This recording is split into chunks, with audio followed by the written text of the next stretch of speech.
Hello students, this is part 2 of class 4 EVS chapter 5 Anita and the honeybees। इस chapter के first part में हमने देखा अनीता जो कि बिहार के एक छोटे से गांव बोचाहा में रहती है, कैसे वो अपनी पढ़ाई शुरू करती है, कितनी सारी अड़चनों के बावजूद भी वो अपनी पढ़ाई जारी रखती है, खुद भी पढ़ती है और छोटे बच्चों को भी पढ़ाती है। बाद में वो बी कीपिंग भी सीखती है। इस पार्ट में बी कीपिंग के बारे में अनीता जो भी इंफॉर्मेशन देगी उसको डिटेल में समझेंगे।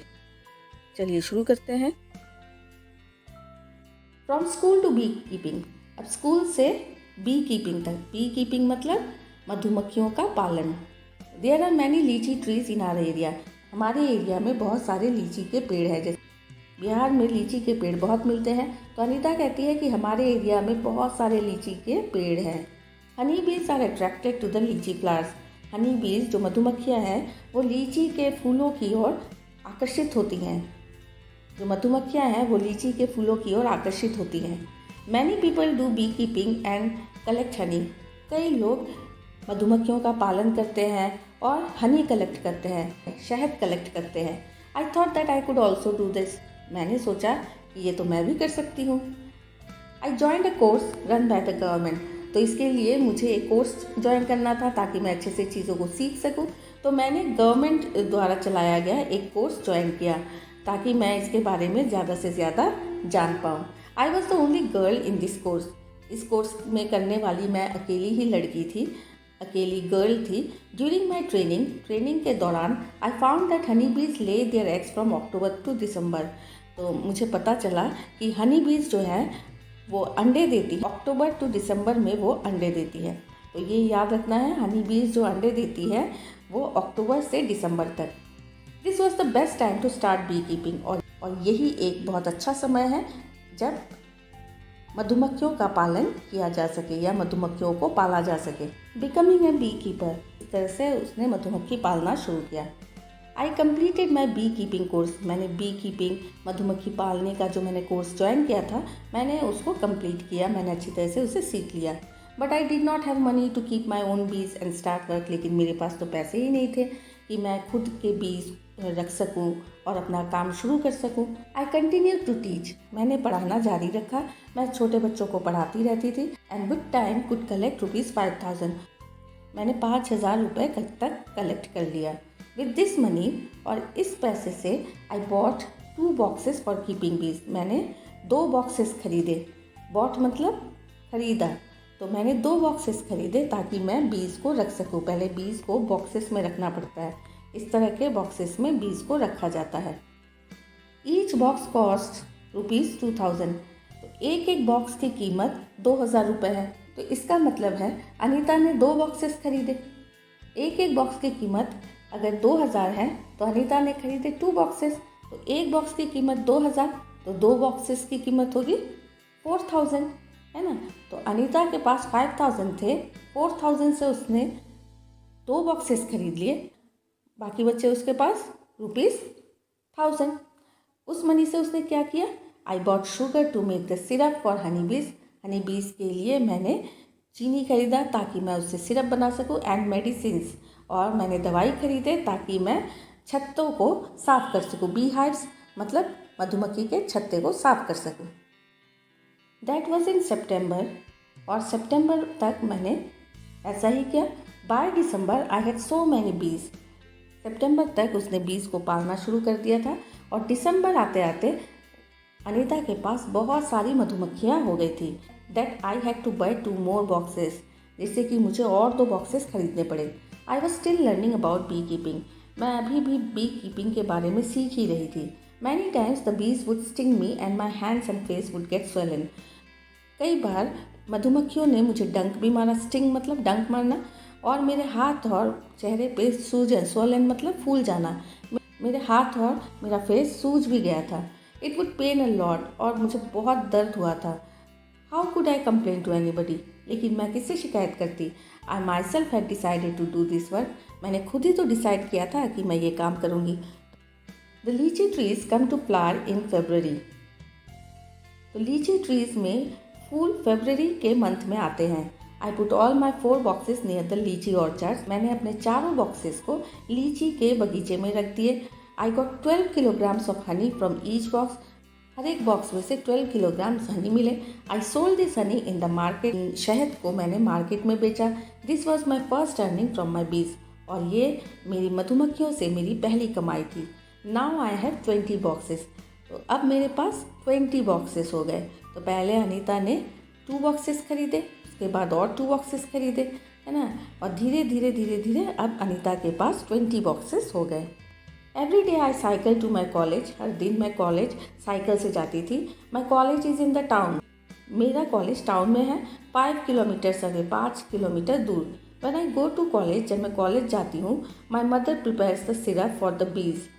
मेरी मम्मी बीज के लिए, मधुमक्खियों के लिए सिरप तैयार करती थी, जो कि मेरा काम था। लेकिन मैं तो कॉलेज जाती हूँ, इसलिए ये काम अब मेरी मम्मी करती हैं।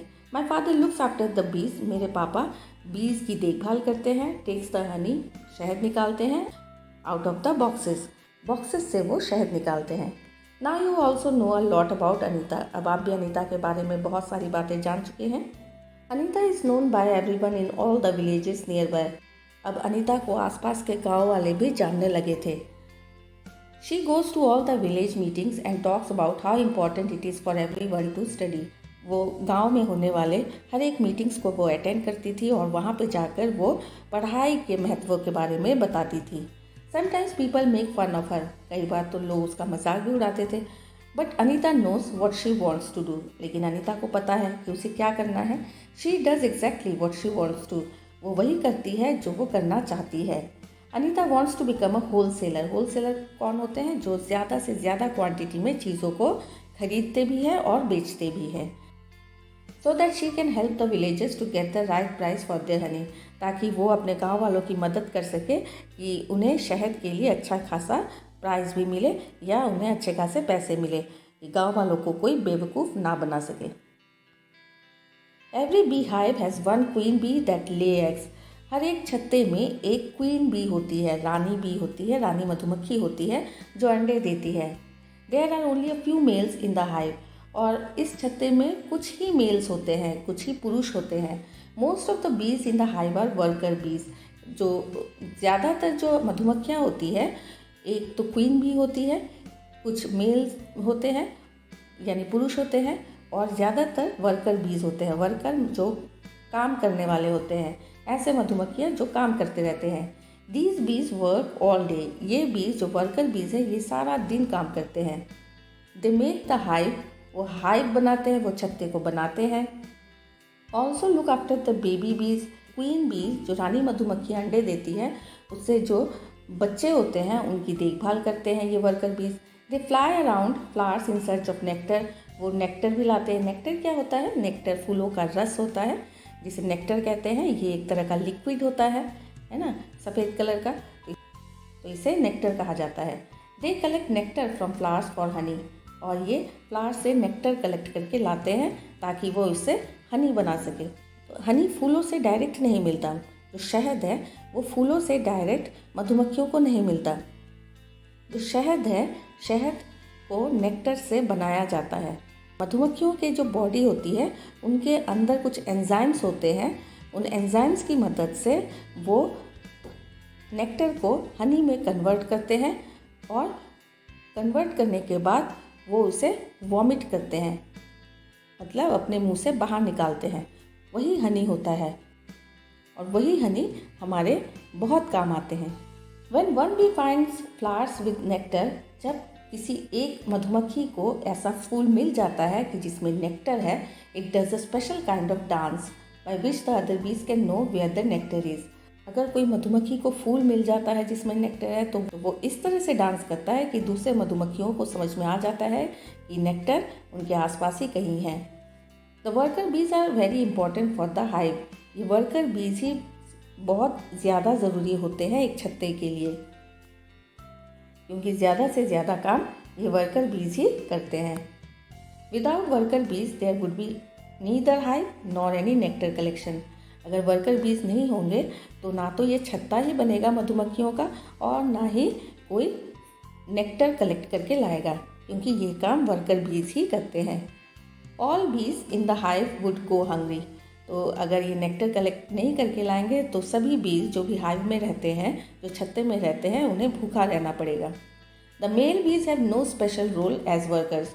मेल बीज का कोई स्पेशल रोल नहीं होता है। तो छत्ते में 3 तरह की मधुमक्खियाँ होती हैं।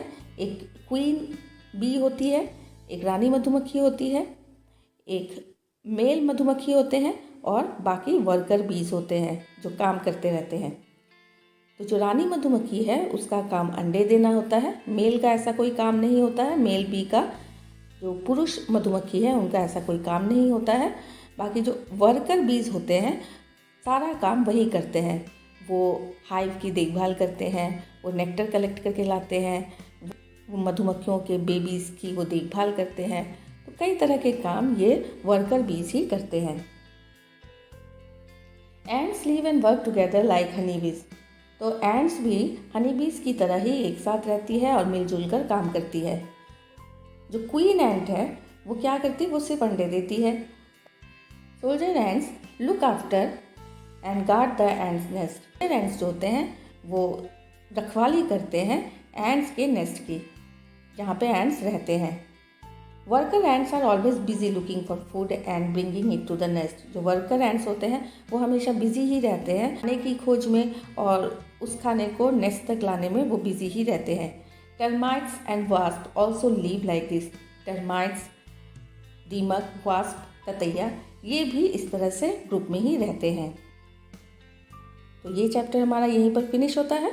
इस चैप्टर के क्वेश्चन आंसर्स हम नेक्स्ट वीडियो में फिनिश करेंगे। Bye students.